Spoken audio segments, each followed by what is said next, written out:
نحمده ونصلي ونسلم على رسوله الكريم اما بعد فاعوذ بالله من الشیطان الرجیم بسم اللہ الرحمن الرحیم السلام علیکم ورحمۃ اللہ وبرکاتہ۔ الحمدللہ ہماری تمام مصروفیات مکمل ہو گئی ہیں اور اس کے بعد اب ہم فارغ ہیں، لہٰذا ہم اپنی کلاسز کو دوبارہ شروع کرتے ہیں انشاءاللہ۔ اور ہم نے تیسرا کلمہ آج انشاءاللہ ہم دیکھیں گے۔ تیسرا کلمہ آپ نماز کی کتابوں میں بآسانی آپ کو مل جائے گا، اور یہاں سے آپ سماعت کر کے اور پھر اس کو نماز کی کتاب میں سے تھوڑا تھوڑا کر کے یاد کرنے کی کوشش کیجیے گا انشاءاللہ۔ تیسرا کلمہ تمجید، تمجید معنی بزرگی، سبحان اللہ والحمد للہ ولا الہ الا اللہ واللہ اکبر ولا حول ولا قوة الا باللہ العلی العظیم۔ تیسرے کلمے کا نام تمجید ہے۔ تمجید کے معنی بزرگی کے ہیں۔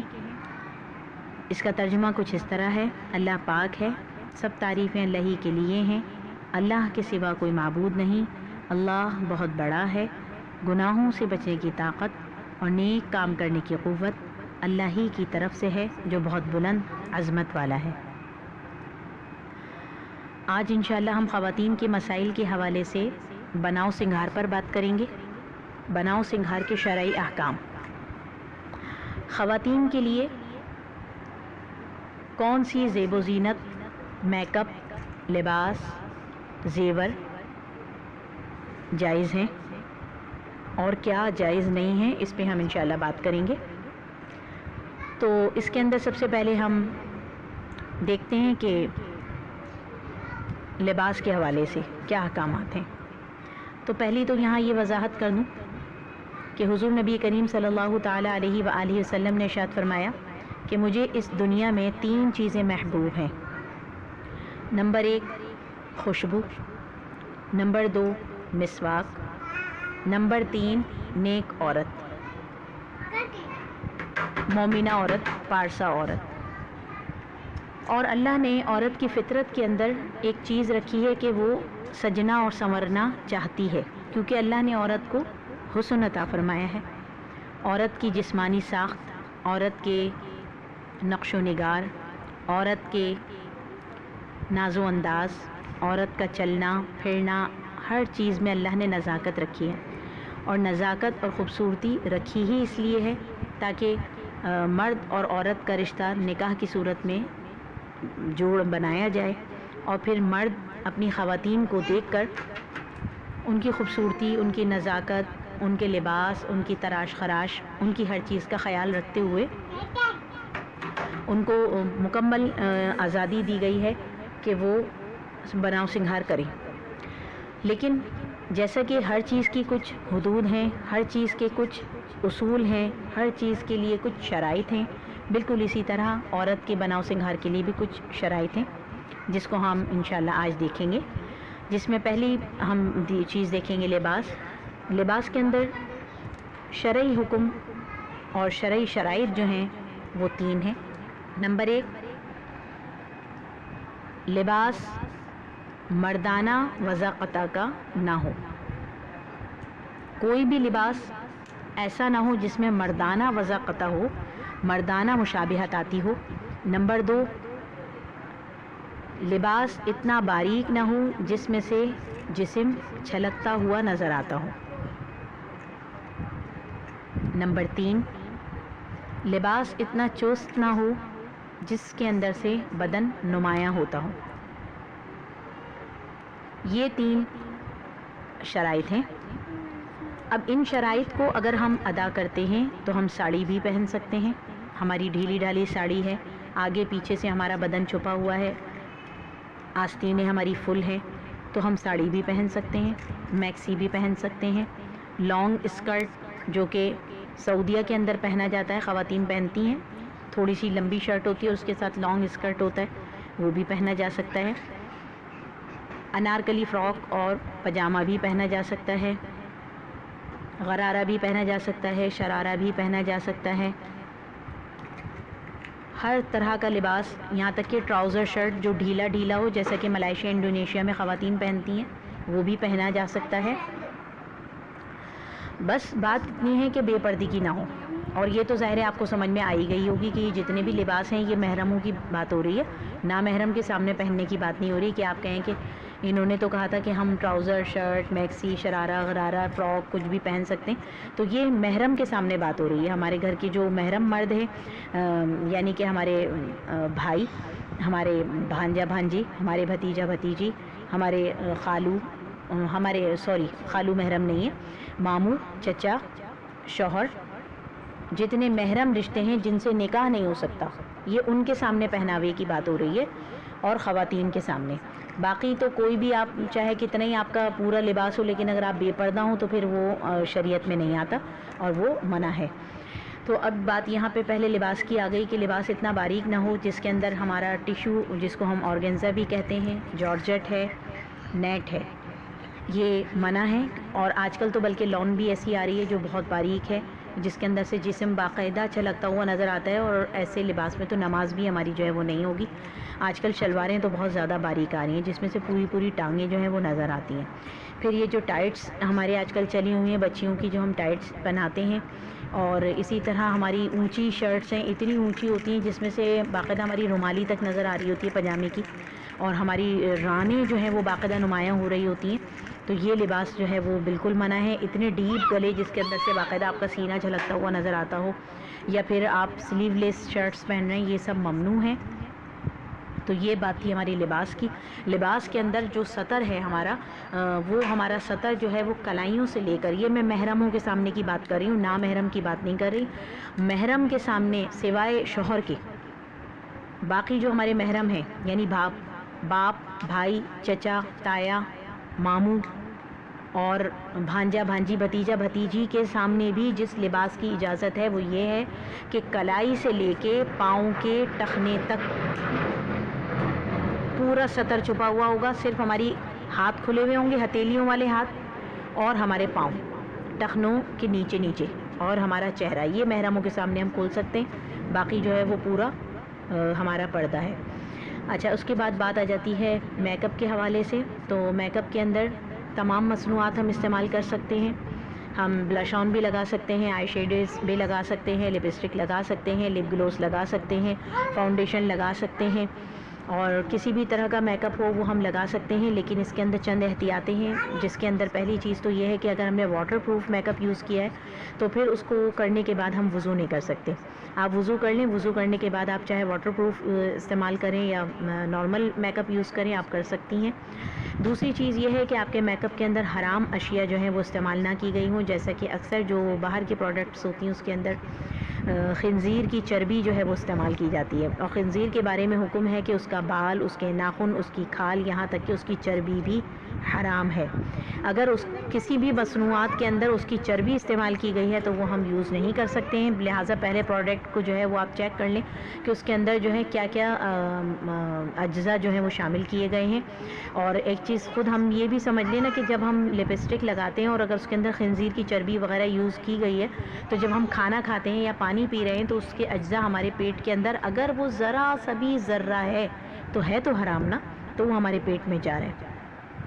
اچھا, میک اپ کے حوالے سے جب ہم بالوں کی طرف آتے ہیں تو بالوں کے اندر جیسے ہم بال ڈائی کرتے ہیں, تو ڈائی کرنے کے حوالے سے یہ ہے کہ براؤن کر سکتے ہیں, گرے کر سکتے ہیں, ریڈ کر سکتے ہیں, جو ہم دل چاہے کر سکتے ہیں. بلیک نہیں کر سکتے, بالوں کو بلیک ڈائی نہیں کر سکتے. بلیک ڈائی کرنے کے لیے بھی 3 شرائط ہیں.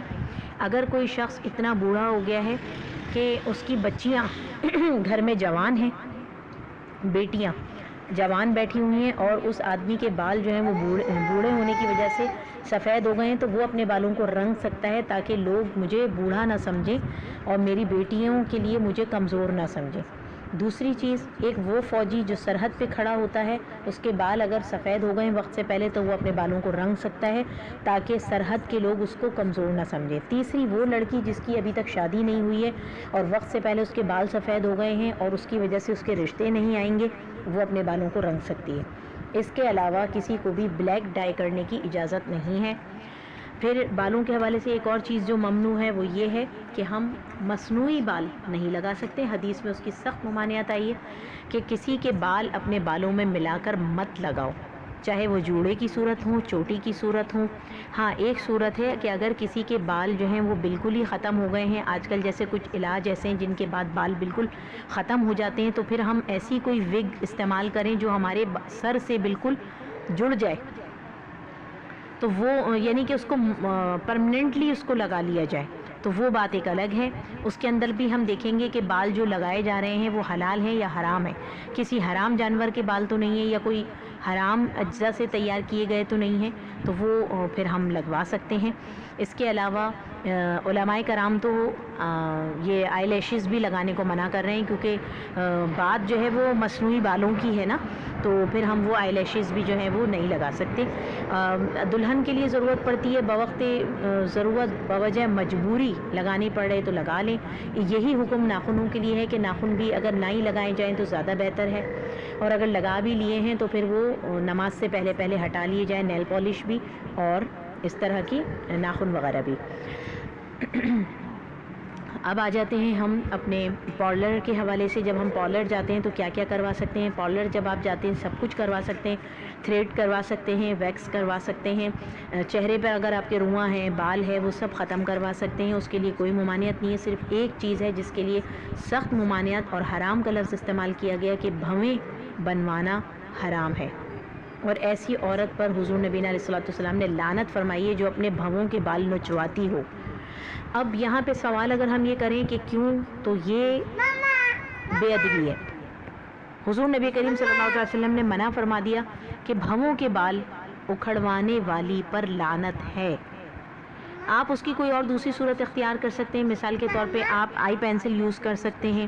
سعودیہ میں جو ہے وہ باقاعدہ ڈائی کر لیتی ہیں اور شیپ بنا کے اور پھر اس کو ڈائی کر لیتی ہیں، وہ آپ کر سکتی ہیں۔ کوئی اور آپ طریقہ کر سکتی ہیں، لیکن بال اکھڑوانا جو ہے وہ حرام ہے۔ اس میں بھی ایک صورت میں اجازت ہے، ایک وہ لڑکی جس کے بال اتنے زیادہ جڑے ہوئے ہوں، جس میں مردانہ شباہت آتی ہو اور اس کے رشتے بھی اس وجہ سے نہ آ رہے ہوں، تو وہ بنوا سکتی ہے۔ دوسری وہ عورت جس کا میاں اس کو پسند نہ کرے کہ اس کی تو دونوں بھویں جڑی ہوئی ہیں اور مرد کراہیت کرے کہ یہ تمہارے بال مجھے پسند نہیں ہیں۔ میں نے آپ کو صورت بتا دی کہ اتنے زیادہ جڑے ہوئے ہوں کہ دونوں بھویں جڑ جائیں، بہت مردانہ ساختہ ہے۔ ہر عورت کے لیے اجازت نہیں، جیسے اکثر عورتیں کہتی ہیں کہ بھئی مرد ہمارے کہتے ہیں، تو ہر عورت کے لیے اجازت نہیں ہے، صرف وہ عورت جس کی بہت زیادہ ہو۔ آپ نے دیکھا ہوگا کئی لوگوں کی بالکل جڑی ہوئی ہوتی ہیں، تو وہ بنوا سکتی ہیں۔ اس کے علاوہ آپ ہاتھوں پیروں کی ویکسنگ، تھریڈنگ سب کچھ کروا سکتی ہیں۔ اب ہم آ جاتے ہیں زیور کی طرف۔ تو زیور کے حوالے سے ایک بات مشہور ہے کہ لوہے کا زیور جو ہے وہ نہیں پہن سکتے۔ تو لوہے کا زیور جو ہے اس صورت میں نہیں پہن سکتے جبکہ وہ خالصتاً اپنی دھات میں ہو، یعنی کہ وہ مکمل لوہا ہی ہو۔ اگر لوہے کی دھات تبدیل ہو گئی ہے، جیسا کہ آج کل ہمارے پاس جو آرٹیفیشل جیولری آتی ہے اس کے اندر لوہے کی دھات جو ہے وہ تبدیل ہو گئی ہے، لوہے کی دھات کو تبدیل کر دیا گیا ہے، لہٰذا وہ منع نہیں ہے، وہ ہم پہن سکتے ہیں۔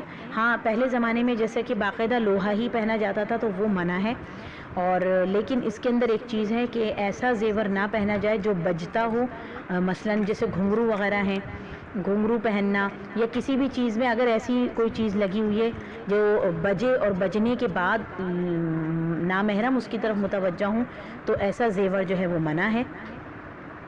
اور اگر آپ گھر سے باہر نکل رہے ہیں اور آپ نے فل انگوٹھیاں، چوڑیاں اور زیور پہنا ہوا ہے تو کوشش کریں کہ اس کو آپ چھپا لیں، آپ کے وہ زیور جو ہے وہ نمایاں نہ ہو۔ آخری چیز ہماری رہ گئی ہے پرفیوم کے حوالے سے۔ تو عورت کے لیے ایسی خوشبو کو پسند کیا گیا ہے جس کا نشان ہو لیکن خوشبو بہت ہلکی ہو، عطر کی اجازت دی گئی ہے۔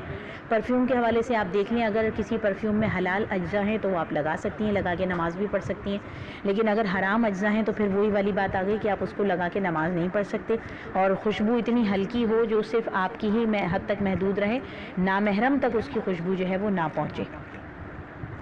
اور خواتین کے حوالے سے دو چیزیں رہ گئی تھیں، ایک یہ کہ ناخن اور غیر ضروری بال، ان کے لیے باقاعدہ حکم ہے کہ 40 دن کے اندر اندر ان کو تراش لیا جائے، اور تراشنے کے لیے جو غیر ضروری بال ہیں ہمارے، ان کے لیے حکم ہے کہ ان کو کسی لوہے کی چیز سے عورت نہ تراشے، عورت کے لیے لوہے کی چیز سے تراشنا پسند نہیں کیا گیا۔ اور اس کے علاوہ آپ چاہے لوشن، کریم یا کوئی بھی چیز آپ یوز کر رہی ہیں، پلاسٹک کے ریزر خواتین یوز کرتی ہیں وہ کر سکتی ہیں، یا اس کے لیے بھی اگر آپ ویکس یا تھریڈ کر رہے ہیں تو کر سکتے ہیں، لیکن جو ہے لوہے کا استعمال جو ہے وہ پسند نہیں کیا گیا، اور احتیاط رکھیں کہ 40 دن کے اندر اندر یہ تمام صفائی جو ہے وہ کر لیں۔ اور ناخن اور یہ غیر ضروری بالوں کے لیے علماء کرام فرماتے ہیں کہ ناپاکی کے دن گزر جائیں اس کے بعد صفائی کریں، یعنی ناپاکی کے دوران آپ ان چیزوں کو نہ تراشیں تو بہت بہتر ہے۔ بہت مجبوری ہو جائے، جیسے کہیں شادی میں جانا پڑ گیا اور تراشنے پڑ رہے ہیں تو وہ کر لیں، یا عید آ گئی ہے، بقرعید آ گئی ہے اور آپ نے نہیں تراشے تھے، آپ بھول گئی ہیں تو وہ آپ کر سکتے ہیں، لیکن کوشش یہ کریں کہ پاکی کے دنوں میں ان کو تراشیں، اور تراشنے کے بعد جو ہے جو ناخن ہیں ان کے لیے حکم ہے کہ ان کو یا تو آپ کسی مٹی میں دفن کر دیں یا پھر آپ ان کو کسی جگہ بہا دیں، ان کو باہر کچرے کے اندر جو ہے وہ نہ پھینکیں۔ بالوں کے لیے بھی یہی حکم ہے کہ بال جو ہیں وہ ایسے ہی باہر نہ پھینکیں، اس سے جو ہے وہ جادو وغیرہ کے حوالے سے خدشہ ہے کہ خدا نخواستہ جادو وغیرہ کا کوئی اثر نہ ہو جائے۔ اور مجھے امید ہے کہ میں نے ہر طرح کے مسائل جو ہیں وہ بناؤ سنگھار کے حوالے سے کر لیے ہیں، لیکن اگر پھر بھی کوئی چیز رہ گئی ہے تو آپ لوگ مجھ سے پرسنل جو ہے وہ معلوم کر سکتے ہیں انشاءاللہ، اور اب لگاتار ہماری کلاسز انشاءاللہ آپ تک پہنچیں گی۔ اللہ تعالی ہم سب کا حامی ناصر ہو۔ وما علینا الا البلاغ المبین۔ جزاک اللہ خیر۔ السلام علیکم ورحمۃ اللہ وبرکاتہ۔